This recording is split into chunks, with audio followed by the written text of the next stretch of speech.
Okay, so the other day I was reading, I believe it was John, or it might have been Revelation, and the Bible that I have like a small New King James that I got at a Goodwill one time, and it's got, like, when you start the chapters, it has like a little introduction, which is just like a little context thing about, who wrote it, and what was going on at the time. And so for Revelation, it gives the date that's something around like 93 or 96 AD, and John the Apostle wrote it. And he also wrote the book of John, and he wrote it maybe a couple years earlier than Revelation. And I was looking at that, and I was like, wow, look at that date, 96 AD. First of all, John's old. I mean, he's old. They say that he was the youngest apostle, that he was probably about maybe 16 or something around there when he was Jesus' disciple, but I mean, no one knows that for sure. We can assume he was maybe, give or take, 10 years, around the same age as Jesus, which would make him, 80, 90 years old at the time that he wrote, the Revelation and the book of John, the book of John. And I'm thinking, wow, like, okay, so historically, Jesus dies about maybe 33 AD, right? The church, or the apostles, go out and they preach the gospel, and all this is happening super fast, like within the year, when the first things that are in Acts start happening. And I'm thinking, man, like, after like 50 years of this movement, I mean, these guys are like way up at the top, super famous. I mean, for the second generation Christians at this time, there would have been like a one up and coming generation after the first. They would have never have known Jesus. They would have never laid eyes on him. The oldest generation, there probably would have been some people left who, saw him preach, or maybe they were healed by him or something, and those people maybe were scattered around, and they, told the stories to all the different churches. Yeah, this, I saw this, or my mom was there when he did this or that, and, there's a lot of energy around that already. And then you have the apostles, who are the living, breathing, basically, children of Jesus, who saw him and ate with him and all that. And probably up until the Gospels were written, they were very, they probably protected that information about him, about what he was like, and they probably didn't talk about that a lot. They just spread the gospel and did their job. And it's probably only later until they decided to share the person of Jesus with other people in a personal, intimate way, how they would spend time with him and all that stuff. Like, I think about how we have pastors today and how they rise in leadership and they become prominent people, whether they want to or not, sometimes. And, these apostles were like a big deal, which is why we have their letters, and, that no wonder these things got canonized, because it was like, you got a letter from Peter, like, whoa, like, let's read it again, let's read it again, you know what I mean? Like, that's a big deal, because after 50 years, this thing is pretty well established, and there's a leadership in place where there's pastors over small, parts of the movement, and there's, leaders within that, and then there's a leader over them, maybe, that, goes around to different churches, and then the apostles are just busy doing the, bringing the fish in. So no one probably ever saw them. And they probably spread out individually where they never saw each other, really, after a while. So they were all just in different places, just like doing it to death. So for one of them to stop and write a letter to one of the churches or whatever, And then, okay, so then if you look at all the Gospels, they're all written, of course, like, they're written at the end of all the disciples' lives. They're written in the 80s, 90s AD. So, I mean, check this out. Like, just think about this for a second. Like, they weren't immediately written after Christ died. That should tell you right there. That's proof right there that what happened really happened, and they had no retrospect about it. They weren't like, let's immediately.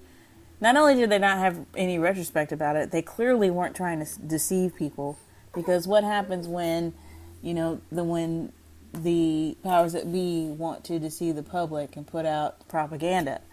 It happens immediately. They're coming up with a story. They're coming up with a thing, like right after the moment. You know what I mean?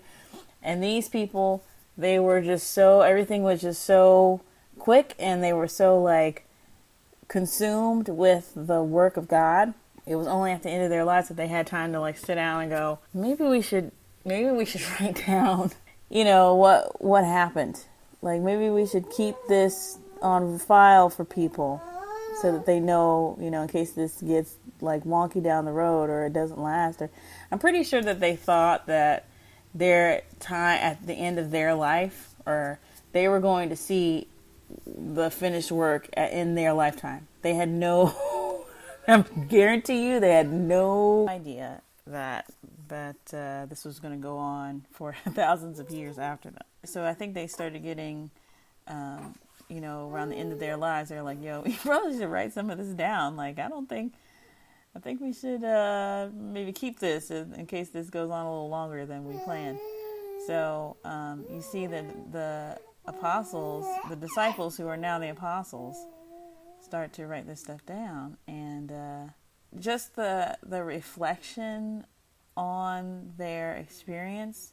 I mean, it's such a priceless book, the Bible. Like, people just really, if they really understood and took a moment and just let God show them this book and just really grow to love it and think about it, they would be like, man, this book is incredible. Like, the time that God put into this book, you guys. I mean, it's like beyond just, he didn't just go find some guy and say, write all this down. Just write it all down. I mean, that's kind of lazy when you think about it. Like, anybody who's saying that that's what happened to them, not saying that they're lying, but I don't know who that person was, but it probably wasn't God, because the way that God records things, it takes thousands of years. He took thousands of years to make this book for us. I think when people mean that it's God-breathed, that it's inspired, aside from the fact that it actually says it's God-breathed, Paul said that, but why people say it's inspired by God, there's no errors in it. It's not even so much, when we think of something being perfect or flawless, we have this idea, and we don't even know what that is. We don't know what flawlessness is. We don't know what perfection is, that the Bible has no errors, and we think we can contest that. Go, well, what about this detail, and what about this translation? It's like, what is that? What if that has nothing to do with it? Think about like a craftsmanship. Like, my husband fools around with construction and stuff. He's not trained at all, but he's really good with his hands, good with tools, and he's a little younger than me, so I'm constantly being like, you have to like take your time on this stuff. You can't just slap it up there.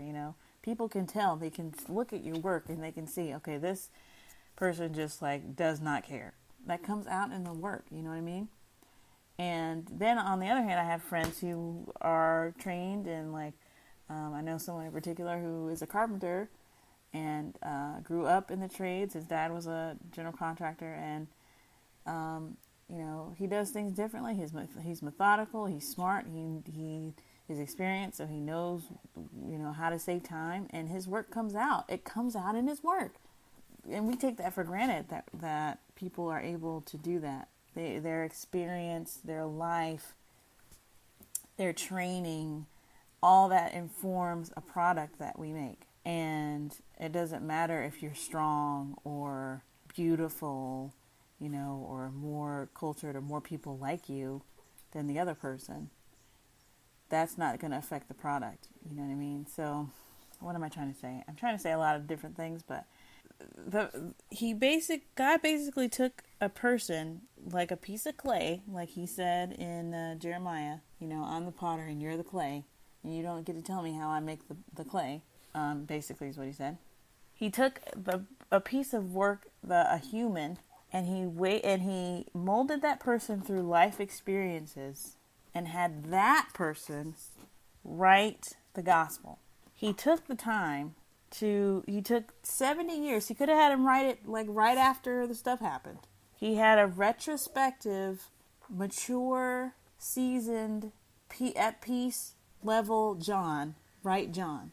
And that's where the perfection comes in. That's where the Bible is just like, it just stands alone, because you got people writing things not only after the fact to tell you what happened, but way after the fact, where their perspective is to a place where they can write it in a trustworthy way that we can read it, and it will over time still stand and make sense and reflect how life actually is. That's what makes the Bible perfect. That's what makes the Bible trustworthy. That's why you read and go, whoa, you're just swimming in it. It's just beautiful, transformed people writing their thoughts down. And that's the whole book. It's just amazing. Like okay, I remember what I was reading. So hold on, let me go get it because this is important.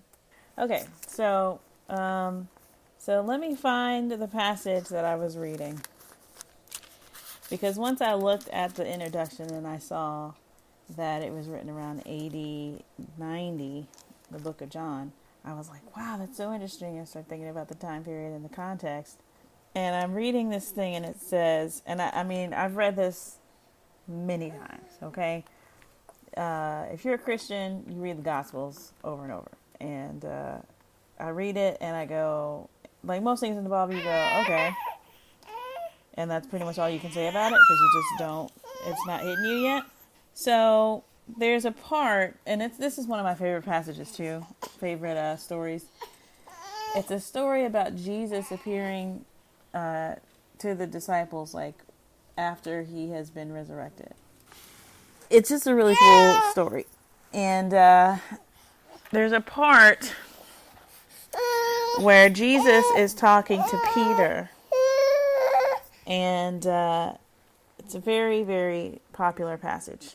Or Jesus says, Simon, son of John, Peter, he was Simon Peter, sometimes called Peter, sometimes it's called Simon. He had a couple nicknames as well. Simon, son of John, do you love me more than these? Yes, Lord, Peter replied. You know I love you. Then feed my lambs, Jesus told him. Jesus repeated the question, and he repeats the question two more times. There's a significance to that many people go into, but I'm not going to go into it because that's not part of the thing that I want to get to. So after he repeats this question 3 times, Jesus says, I tell you the truth, when you were young, you were able to do as you liked, you dressed yourself and went wherever you wanted to go. But when you were old, you will stretch out your hands and others will dress you and take you where you do not want to go. Jesus said this to let him know by what kind of death he would glorify God. Then Jesus told him, follow me. Okay, so I've read that many times, and usually what I'm thinking in my head when I read that is a mishmash of, all right, and half of me is like, well, how do you know that's why he said that? Like, but I'll trust you. I'm just saying, like, where are you getting that? And then part of me is thinking, like, what is Jesus even talking about? Like, what's going on? Now, Peter's death, he was martyred. I don't know if he was the first of the apostles to be martyred. He might have been. But it's kind of not unclear on the circumstances, but there is a historical record of him being martyred and him being basically crucified upside down. As, you know, that was just a martyr thing. I don't know. If you don't know about Christian persecution by now, then you need to go look that up. But they crucified him upside down. Actually, at his request, according to the history, he didn't want to be crucified in the same way as Jesus. He didn't feel worthy of that, so he wanted to be crucified and hung upside down. But that's not in the Bible anywhere. That his manner of death is not recorded anywhere. So that's kind of something that you have to learn through independent study, really. So now I'm thinking about this in the context. I'm thinking about John being written in AD 90, and he's saying, this is what Jesus was talking about. He's talking about his death. And immediately I'm thinking, let me go to 2 Peter. In fact, I think I might have read 2 Peter. That might have been the first historical thing I read, because it really struck me. Because when you go to 2 Peter, it says, which is the second letter. There's 1st and 2nd Peter, and then 1st and 2nd, 3rd John. So there's only 2 letters in the New Testament that's accredited to Peter. So when you go to 2 Peter, it says, date written around AD 67, shortly before his execution. So we know from history that he was executed somewhere around AD 67. He's executed. The other apostles go on to live their lives. Now, these apostles, this was family. This was they had been through the craziest experience. And this is 30 years after the death of Christ. They had walked with him for 3 years together. They had a shared information that no one could know about or understand. These people were bonded together. They were bonded together. Peter dies. He dies. He gets just brutally executed. Brutally executed. This is John's brother. Now he's writing the Gospel of John, and he's like, wait, remember that time? He's like, God, Jesus said something really crazy, just like I'm thinking when I'm reading this, and I'm going, what the heck is he talking about? He said something really crazy, and we didn't know what he was talking about. 23 years after Peter is dead, the wound has come and gone. Now it's healed. Now he's thinking about this differently. He can examine this now because it's not as painful, because it's been 20-something years now. And he's looking into the mystery, and he's going, wait, Jesus said something about this. So now let's go back and read the passage again. Now that I've totally lost the place. He says, I tell you the truth, when you were young, you were able to do as you liked. You dressed yourself and went wherever you wanted to go. But when you are old, you will stretch out your hands, and others will dress you and take you where you don't want to go. Jesus said this to let him know by what kind of death he would glorify God. That sentence right there took 20 years to write. It took 20 years to make. Now, to me, he's just a narrator narrating a story. John has literally has had this revelation. This revelation probably sparked his wanting to write this down. He was like, oh my gosh, I gotta write this down. This is just, he realizes Jesus is telling Peter how he's going to die. He knew it the entire time. He knew what he was going to go through. He knew it, and he told him. And we didn't get it at the time. And there's a lot of passages in here where they say, we didn't know he was talking about his death. We didn't know he was talking about the resurrection. We didn't know that. We didn't know that. And you kind of take it for granted. Like, how did you not know that? Because we're thousands of years later. We've had all the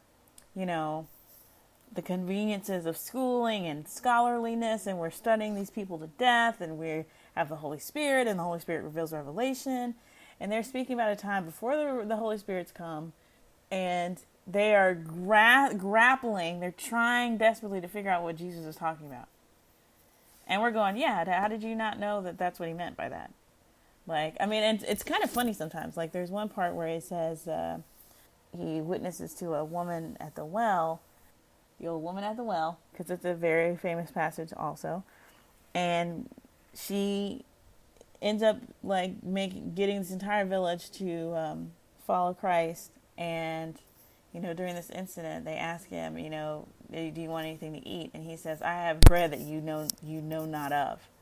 Now, you and me know, I don't even know how we know, but I guess we just watch a lot of TV or whatever. We know he's talking about spiritual bread.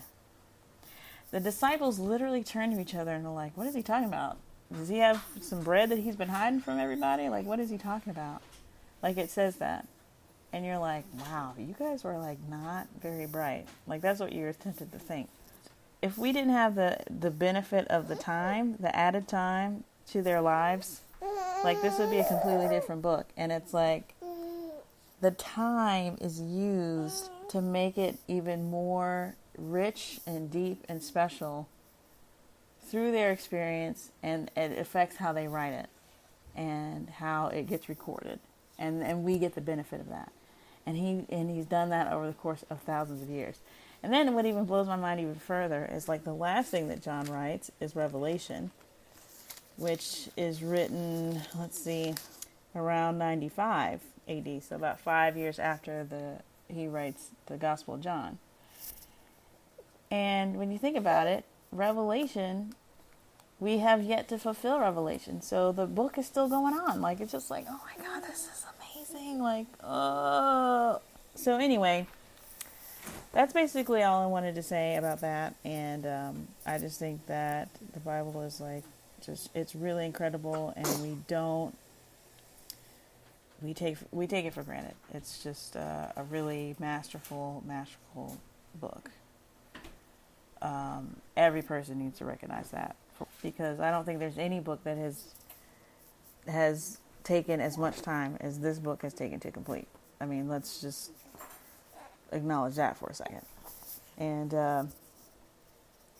yeah, that's pretty much all I want to say about that. So, God bless everybody, and pick up the Bible and start reading it for your own benefit.